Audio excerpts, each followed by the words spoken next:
घ्या, आलं बघा तुमचं ठिकाण. ही राहिली डेप्युटी कलेक्टर साहेबांची कोठी. नमस्कार. नमस्कार. जय साईराम. जय साईराम. साईबाबांनी तुमच्यासाठी उदी आणि आरतीचा कागद पाठवलाय. हे घ्या. अहो, ऐकलत का? हे बघा बाबांनी काय पाठवलंय. उदी, आपली मुलगी मीनाला लवकर पाण्यात टाकून पाच जा बघू.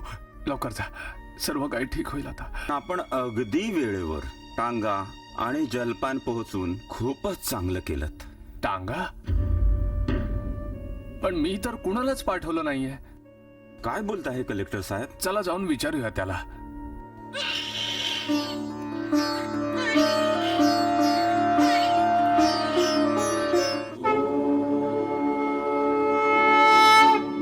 आताच डाउनलोड करा अल्ट्रा झकास मराठी OTT ॲप.